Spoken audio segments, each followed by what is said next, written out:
Environmental ethics. Myself, Dr. Shuchita Jain, Associate Professor, Department of Botany, Janki Devi Bajaj government girls college Kota. Environmental ethics क्या है? इसे हम वातावरणीय नैतिकता भी कह सकते हैं।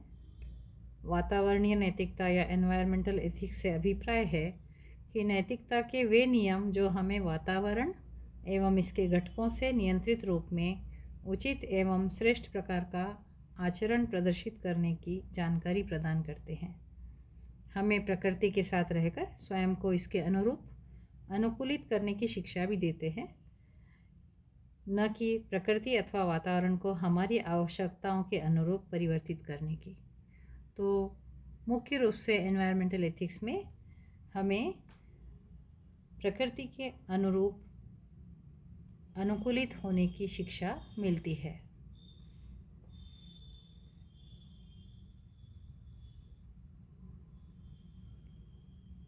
A process which promotes the analysis and understanding of environmental issues as the basis for effective education, problem solving, policy making and management.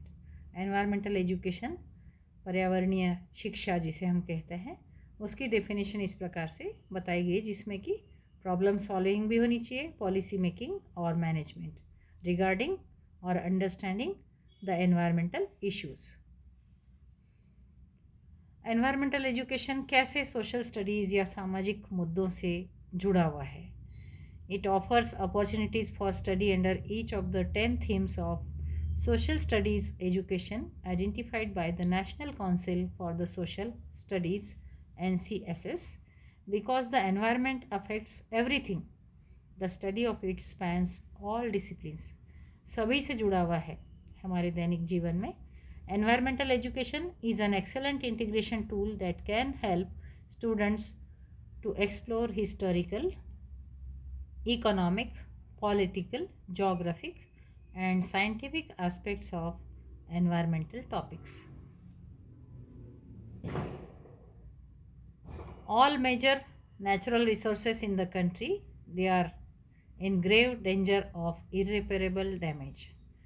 ये ऐसा एक डैमेज होता चला जा रहा है जो कि वापस रिपेयर नहीं हो सकता। A society cannot survive if its natural resources are rendered unfit for use by its people. The only hope of salvaging this grave situation is by making the young aware that they need to proactively begin to protect the environment they will inherit. Science and technology can help in a limited way but cannot deliver it. पर्यावरणीय नैतिकता या moral and ethical education इसलिए ज़रूरी है आजकल changing scenario जो है environment का और पीपल्स एटीट्यूड, लोगों की सोच, इनको बदलने के लिए ये बहुत ज़रूरी है। To protect children living in polluted regions, environmental education represents a relevant means of prevention. It is need of the hour to propose the environmental education with the essential elements of moral philosophy for the conceptual change. आपने देखा होगा हमारे सरकार ने और supreme court ने environmental education compulsory किया है, तो हमारे ग्रेजुएशन के कोर्सेज में फर्स्ट ईयर के बच्चे सब जो है environmental education as a compulsory paper पढ़ते हैं। इसकी आवश्यकता यूँ हुई कि एनवायरनमेंट के प्रति सजग करने का तरीका, क्योंकि उनके करिकुलम का पार्ट रहेगा, तो as a activity of curriculum they will go and see what are the dangerous things occurring in the nature and how we can prevent or how we can control these things. Education in general and value education in particular, it occupies a prestigious place in the modern context of the contemporary society. Education is expected to play a major role in promoting development in all its ramifications. At the same time, it should bring about harmonious development of all the faculties towards adequate preparation for life. वातावरणीय नैतिकता महत्वपूर्ण है क्योंकि जीवन जीने की कला जो है उसमें सबसे इम्पोर्टेंट रोल है एजुकेशन का, और प्रिपरेशन फॉर लाइफ, हमें जीवन कैसे जीना है और उसके लिए हारमोनियस डेवलपमेंट जो होते हुए और सारी फैकल्टीज़ को डेवलप करते हुए हम एक प्रॉपर तरीके से, जो हम कहते हैं सस्टेनेबल डेवलपमेंट होना चाहिए और रिसोर्सेज का जुडिशियस यूज़ होना चाहिए. It is the responsibility of teacher, educators and teachers to inculcate national values, ideas and ideologies in the students. अब present status क्या है हमारा? You can see pollution is there, poverty is there, plantation is very poor, many plants are there, deforestation is there, biodiversity loss is there. There are so many problems. So to overcome these problems, we will have to search for the options to save our environment. See effect of global warming, melting of ice in north and south pole, and all the water drained to sea and naturally rise in sea level. So what is the effect? Air pollution. Here you can see the chimneys throwing the major smoke. Water pollution, chemical effluents and other major factors, water pollution.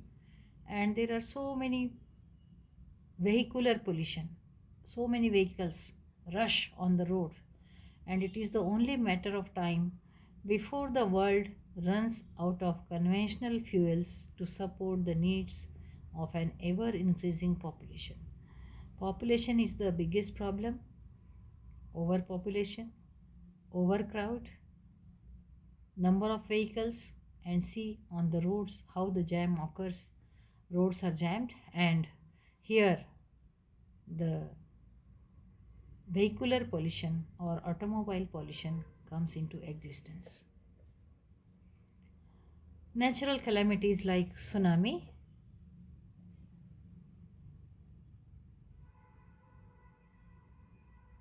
see what were the effects or impact of tsunami on 26 December 2004.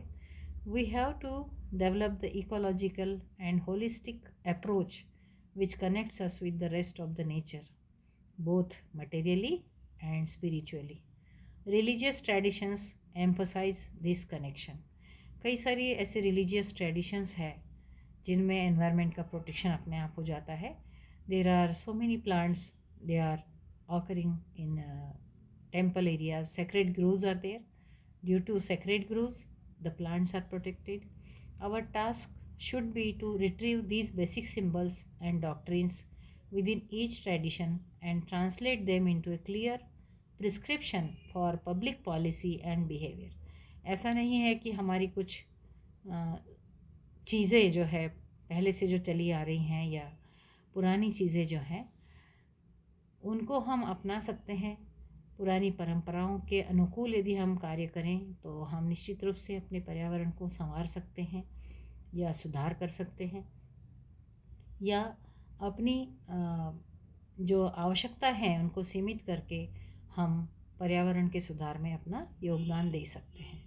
और ये केवल कब possible होगा? तब environmental education हम सबको देंगे या इसके प्रति जागरूकता फैलाएंगे, या it is the need of the hour to educate or be aware about the environmental education. One should have concern for all human beings and the need for incorporating environmental ethics and values in our educational system to face the challenges in environmental education. Environmental education के जो भी challenges है उनको face करने की ज़रूरत है. 10 themes of social education: culture and cultural diversity, निरंतरता, time continuity and the change, people, places and environments, individual development and identity, individuals, groups and institutions. सभी का जो है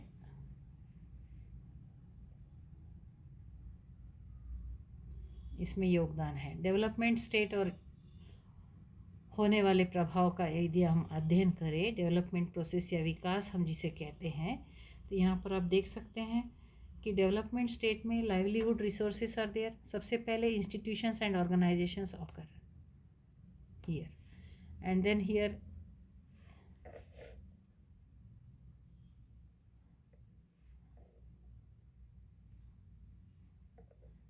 economic development, livelihood strategies, agriculture है और लाइवलीहुड डाइवर्सिफिकेशन है और migration है. कौन कौन सी ऐसी संदर्भ है इसमें? हिस्ट्री है, पॉलिटिक्स है, मैक्रो इकोनॉमिक्स कंडीशंस है, क्लाइमेट है, agro ecology, demography, social differentiation. तो पॉपुलेशन भी एक फैक्टर है, एग्रीकल्चर भी फैक्टर है, क्लाइमेट भी है और ऐसी कई सारी मैक्रो इकोनॉमिक कंडीशंस भी है और राजनीति भी जुड़ी हुई होगी और इतिहास भी जुड़ा होगा.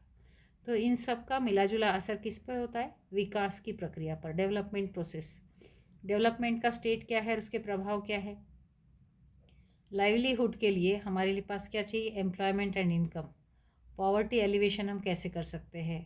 Wellbeing and capability of empowered improve कैसे can be improve, how it can be improve.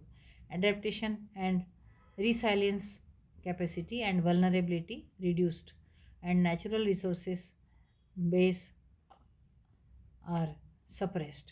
तो ह्यूमन कैपिटल हो, चाहे सोशल कैपिटल हो, नेचुरल कैपिटल हो या फिज़िकल कैपिटल हो, इन सब का इम्पॉर्टेंट रोल है. पूरा जो R&D इन्वेंशंस पे इंटरवेंशंस भी है. कोई भी इंस्टीट्यूशन एंड ऑर्गेनाइजेशन यदि रिसर्च एंड डेवलपमेंट की दृष्टि से कार्य करता है तो उसको ये सारे फैक्टर्स ध्यान में रखते हुए कार्य करना होता है. तभी उसका जो है एनवायरनमेंट इम्पैक्ट असेसमेंट हो करके उस चीज़ का प्रभाव कितना पर्यावरण पर पड़ेगा या पर्यावरणीय नीति शास्त्र क्या होगा या इससे कितना सोसाइटी को फ़ायदा होगा ये देखा जा सकता है.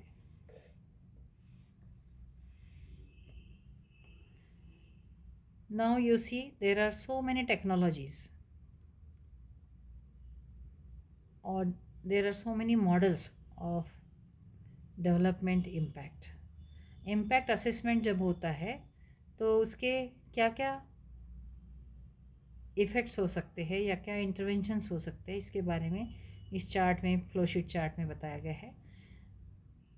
There are so many models. Organisational models है, DST department of science and technology for local planning भी है, DSTs for market change and food security भी है, monitoring and evaluation tool and impact assessment. अब जब ऑर्गेनाइजेशनल मॉडल हम देखते हैं तो stakeholder analysis and local organisation processes. A forum for INRM collective action established. Increased awareness, coordination and collaboration. It is must. अब जब DST local planning करती है तो यहाँ पर क्या होता है? Agro ecological and market potential के लिए या ट्रेड ऑफ के लिए बेटर अंडरस्टैंडिंग होती है. और strategic plan for sustainable land use management. Here you can give the strategic plan for sustainable land use management and then demands for land use management options and then land use management options, and it will lead to technologies adjusted, validated and diffused. जो भी part होता जा रहा है development impact जो होता जा रहा है वो इन सब स्टेप्स के माध्यम से आपको देखने को मिलेगा. और जब सारे प्लान्स इम्प्लीमेंट हो जाएंगे और उनकी टेक्नोलॉजी का एडॉप्शन हो जाएगा तो हमारे पास टेक्नोलॉजी जो भी है वो एडजस्ट करनी है, वैलिडेट करनी है या डिफ्यूज़ करनी है, ये देखना होगा. और इससे हमारे पास पार्टिसिपेटरी रिसर्च मेथडोलॉजीज़ भी आएंगी और जिसके माध्यम से हम एक विकास का सुदृढ़ मॉडल हम दे सकते हैं. Now awareness about the following issues are needed. Sustainable development और environmental sustainability, the difference between the two, unique definition for sustainable development, will depending on the science and technology about deliver environmental sustainability. क्योंकि हम sustainability की बात जब करते हैं तो इसमें कौन कौन से ऐसे कंपोनेंट्स हैं या हम सस्टेनेबल डेवलपमेंट किसे कहेंगे? सुग्रत विकास. तो किस प्रकार से रिसोर्सेज का जुडिशियस यूज़ हो या recycle, reduce, recycle and reuse वाली जो 3R की स्ट्रैटेजी है उसको अपनाते हुए या हमारे कंज्यूमरिज्म को रोक लगाते हुए उपभोक्तावाद पर हम किस प्रकार से फ्यूल को या और किसी भी रिसोर्स को जुडिशियसली यूज़ कर सकते हैं या उसका उपयोग आवश्यकता के अनुरूप सीमित कर सकते हैं। ये सबसे पहला फैक्टर आएगा। रिसोर्सेस को उनकी आवश्यकता को कमी करते हुए या सीमित करते हुए उनको रीजनरेट करना या उन्हें संरक्षित करना, ये सबसे पहला मुद्दा होगा। तो alerting the public to the need to achieve global sustainable development and the likely consequences of failing to do so. Focusing the educational curricula for global sustainable development by incorporating the know-how and skills and also the moral imperatives. हमें इन सब चीज़ों को सोचना होगा, तभी हम ये नीति शास्त्र या एनवायरमेंटल एथिक्स की बात या पर्यावरणीय नीति शास्त्र या नैतिक मूल्यों की बात हम कर सकते हैं, जिससे कि अपने आप हमारा एजुकेशन जो है नैतिक मूल्यों से सुदृढ़ होगा और उसी के साथ एक सुदृढ़ विकास का मॉडल हम दे सकते हैं, जिसमें कि पर्यावरणीय नीति शास्त्र को अपनाते हुए हम अपने पर्यावरण को, हमारे जो रिसोर्सेस है, नेचुरल रिसोर्सेस है, उन सब को हम संरक्षित कर सकते हैं या अगली पीढ़ी के लिए सुरक्षित कर सकते हैं। Science, technology and environmental sustainability. अब साइंस टेक्नोलॉजी का रोल क्या है? Sustainable development and global environmental sustainability achieved not only with the application of science and technology alone. For example, USA केवल टेक्नोलॉजी की मदद से ही नहीं होगा, इसमें participatory approach of the people, it is also important. Progress towards sustainable development is dependent upon a fundamental change in society's attitude to the nature and the environment. Nature, पर्यावरण, प्रकृति के प्रति हमारा खुद का एटीट्यूड क्या है, विचार क्या है, दृष्टिकोण क्या है, यह मायने रखता है कि हम कितने अपनी प्रकृति के प्रति सजग है। To bring about this change of attitude is education in moral and ethical philosophy in the young minds. It is essential to reinforce the environment respecting moral values. Moral values का पर्यावरण के प्रति जागरूकता और स्वस्थ दृष्टिकोण आवश्यक है। The role of education in the face of environmental problems and opportunities is therefore a crucial one. Environmental education should be integrated into the whole system of formal education at all levels to provide the necessary knowledge, understanding, values and skills needed by the general public and many occupational groups for their participation in devising solutions to environmental questions. Environmental education जो है या value added education की तरह कार्य करेगा और non formal education also has an extremely important role to play. The full utilisation of mass media for truly educational purposes would also help create widespread awareness and understanding. बहुत सी चीज़ें हमें पता होती है पर हम उन्हें फॉलो नहीं करते हैं। जब हम फॉलो करेंगे या उन्हें अपने जीवन में उतारेंगे तो हम निश्चित रूप से पर्यावरण को सुरक्षित करने में अपना योगदान भी देंगे और हम अपने पर्यावरणीय नीति शास्त्र को फॉलो भी करेंगे, एनवायरमेंटल एथिक्स को फॉलो भी करेंगे। The ultimate aim of environmental education is to enable people to understand the complexities of the environment, कि कितनी सारी कॉम्प्लेक्सिटीज़ है, पूरा इकोसिस्टम या पारिस्थितिक तंत्र है, उसमें छोटी और बड़ी सभी कड़ियों का योगदान है। एक छोटा सा कोई लिंक या कड़ी टूट जाती है तो पूरा इकोसिस्टम या पारिस्थितिक तंत्र कोलैप्स हो जाता है। तो एक माइक्रो ऑर्गेनिज्म हो, जैसे हम कहते हैं प्रोड्यूसर्स ग्रीन प्लांट्स है, consumers animals including human being and decomposers they are microorganisms. Ecological pyramid या पारिस्थितिक स्तूप जो हम कहते हैं, तो पूरा पारिस्थितिक तंत्र जो है, पारिस्थितिक स्तूप के रूप में हम उसका अध्ययन करते हैं, पारिस्थितिक तंत्र को समझते हैं कि जो भी फैक्टर्स है, जितने भी फैक्टर्स है, उनमें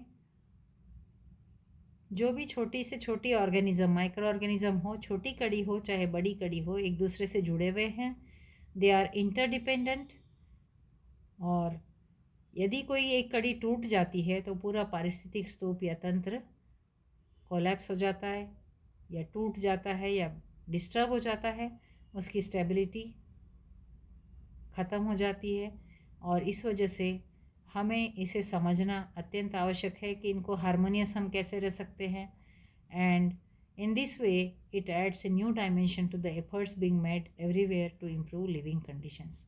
जो एनवायरमेंटल एजुकेशन का इसलिए इम्पॉर्टेंट रोल है कि वो सभी सामान्य जन को इसके बारे में, पारिस्थितिक तंत्र के बारे में समझा सके, और सभी के महत्व को समझा सके कि छोटा जीव हो चाहे बड़ा जीव हो, सब एक दूसरे के पूरक है या एक दूसरे पर डिपेंडेंट है। और पूरा चक्र जो है, पारिस्थितिक तंत्र या एनर्जी फ्लो या नेचुरल बायोजियोकेमिकल साइकिल्स, इन सब में प्रत्येक कड़ी का महत्वपूर्ण योगदान है।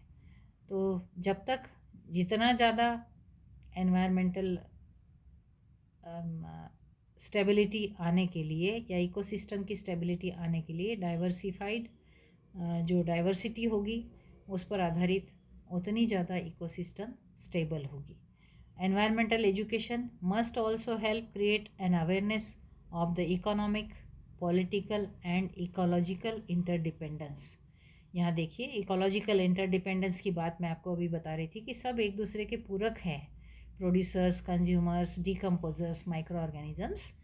तो इस तरह से जो नेचुरल बायोजियोकेमिकल साइकिल्स का चक्र चलता है और नेचुरल रिसोर्सेज का जो चक्र चलता है नेचर में, water cycle, hydrogen cycle, nitrogen cycle, different biogeochemical cycles, तो सबका अपना महत्व है। और पारिस्थितिक तंत्र में या इकोसिस्टम में हर एक कड़ी इम्पॉर्टेंट है।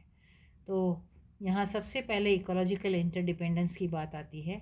So as to enhance spirit of responsibility, हमें अपने दायित्व को समझना होगा, and solidarity among nations. This is a prerequisite for resolving serious environmental problems. कितनी भी बड़ी पर्यावरण की समस्या हो, उनको जूझने से, पर्यावरणीय समस्याओं से जूझना या उन समस्याओं का समाधान करना, इन सब का समाधान तभी मिल सकता है जब हम सब इकोलॉजिकल रिस्पॉन्सिबिलिटी को या एनवायरमेंटल रिस्पॉन्सिबिलिटी को खुद महसूस करें और इकोलॉजिकल इंटरडिपेंडेंस के महत्व को समझें।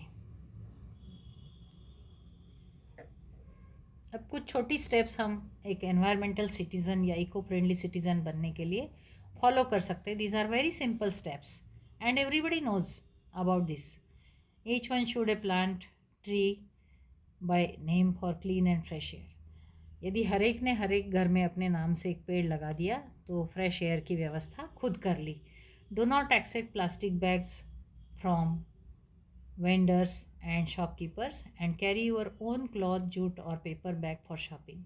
ये हम कर सकते हैं, लेकिन हम कभी करते हैं कभी नहीं करते हैं। इसे हमें अपने रूटीन में आदत में लाना होगा। जितना ज़्यादा हम प्रयोग करेंगे कॉटन जूट थैलों का, प्लास्टिक बैग्स को नो कहेंगे, तो उतना ही पर्यावरण के लिए वो सुधार होने का एक कदम, सुधार करने की तरफ एक हमारा महत्वपूर्ण योगदान होगा या एक कदम होगा। We should segregate biodegradable waste, kitchen waste and non biodegradable waste, glass and plastics, like in different segregates, different dustbins.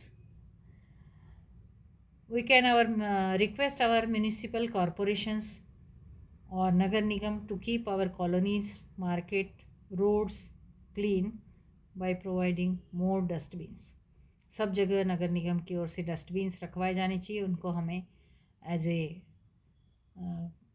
Citizen, as a responsible citizen हमें रिक्वेस्ट करनी चाहिए, और जगह जगह कॉलोनीज़ में और सभी जगह डस्टबिन्स रखवाने चाहिए और कचरा हटवाने के लिए कहना चाहिए। Try to conserve water at home by adopting judicious practices. Wash basin का नल खोल दिया, पानी बह रहा है और हम ब्रश कर रहे हैं बहुत देर तक, उतनी देर तक नल बहता रह रहा है, ऐसा नहीं होना चाहिए। हमें ये ध्यान रखना होगा कि बूंद बूंद कितनी इम्पॉर्टेंट है जल की। Water conservation, it is very important. So to conserve water, adopt the judicious practices. जब हाथ धोना है तब नल खोला, वापस बंद करना याद रखिए। नल बंद हो रहा है तब आपका नल आपने खोल के देखा नल नहीं आ रहा है, नल खुला छोड़ दिया, तो वापस आपका पानी जब नल आएगा, वाटर सप्लाई आएगी, तब बहता रहेगा। या बाल्टी में नल भरने के लिए, बाल्टी भरने के लिए खोलने के लिए छोड़ दिया, फिर भूल गए और वो चलता ही है, बाल्टी भर रही है, नल बहता जा रहा है, पानी बहता जा रहा है। ऐसा हमें नहीं करना चाहिए। हमें खुद से ये अपने घर से शुरुआत करनी चाहिए और हमें ध्यान रखना चाहिए कि हम कैसे जल को संरक्षित कर सकते हैं।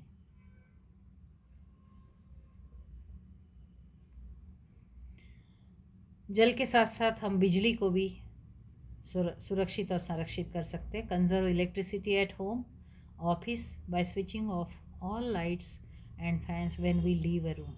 किसी कमरे से हम उठ गए हैं और वहाँ बटन ऑन है, तो हमें रूम छोड़ने से पहले या ऑफिस छोड़ने से पहले या घर का कोई कमरा छोड़ने से पहले लाइट और फैन या कूलर, कोई ऐसी चीज़ चल रही है, कोई एसी है, कुछ भी ऐसी चीज़ चल रही है इलेक्ट्रिकल अप्लायंस, तो उसे ज़रूर बंद करने का ध्यान रखना चाहिए, बंद कर देना चाहिए। जब आवश्यकता हो फिर से बटन दबा दो और फिर से स्टार्ट कर लो, लेकिन जब आवश्यकता नहीं हो तो अनावश्यक रूप से वेस्टेज इलेक्ट्रिसिटी का, बिजली, नल, पानी किसी का भी नहीं होना चाहिए।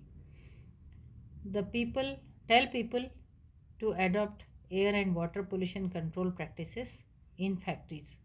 फैक्ट्री में कई लोग अपना एनवायरमेंटल प्रोटेक्शन प्लांट लगा लेते हैं या प्यूरीफायर लगा लेते हैं, प्यूरीफाइंग प्लांट, जहाँ की वाटर केमिकल्स को प्यूरीफाई करके फिर वो एफ्लुएंट्स को डिस्चार्ज किया जाता है। तो कई फैक्ट्रीज़ में ये व्यवस्था नहीं होती है, तो इनमें फैक्ट्रीज़ को रिमाइंड कराना चाहिए not to discharge untreated effluents into drains and rivers. तो हम ये छोटी छोटी स्टेप्स अपनी लेवल पे, हमारे स्तर पे कर सकते हैं, जिससे कि हम पर्यावरण को संरक्षित कर सकते हैं। और फिर मुख्य रूप से अल्टीमेट एंड क्या है, एथिक्स, फिलॉसफी, रिलीजन कैसे जुड़ी हुई है, पर्यावरण से भी जुड़ी हुई है, हमारे जीवन से जुड़ी हुई है। Every act of life it is related with ethics, philosophy and religion.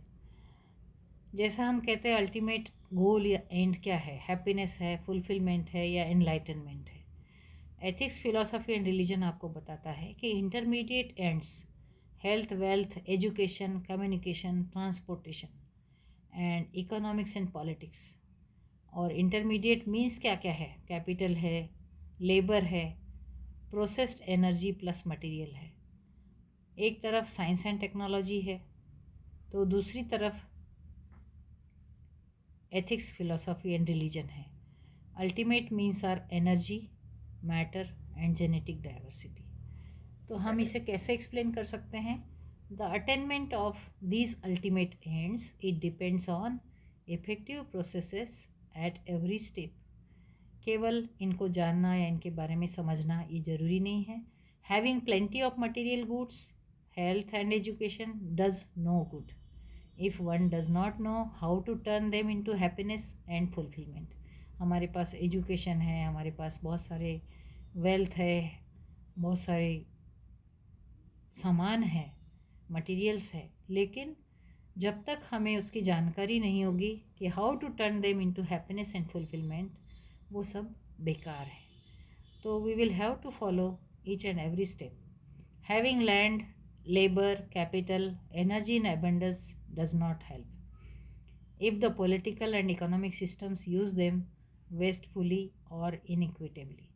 यदि inequitable यूज़ हुआ या wasteful यूज़ हुआ तो उसका कोई अच्छा नतीजा या अच्छा रिजल्ट या परिणाम नहीं निकलेगा। Having a bountiful earth is not enough if there is no effective technology for harvesting the bounty, and of course having technology, politics, economics and ethics all in place does not help if the foundation of the pyramid, the earth's material energy and biological systems are not healthy। तो सबसे पहले क्या healthy होना ज़रूरी है, हमारे pyramid का, earth's की मटेरियल एनर्जी या जो नेचर प्लैनेट है, जो पिरामिड है, इकोलॉजिकल पिरामिड बायोलॉजिकल सिस्टम्स का, वो सब हेल्दी होनी चाहिए, उसका फाउंडेशन हेल्दी होना चाहिए, तभी इक्विटेबल यूज़ ऑफ रिसोर्सेस हो सकता है या जुडिशियस यूज़ ऑफ रिसोर्सेस हो सकता है, और तभी हमारा नेचर या अर्थ प्लैनेट सेव हो सकता है। Thank you. If you have any queries you can ask question. Subscribe YouTube channel CC Raj JDB GGC Kota। Thank you.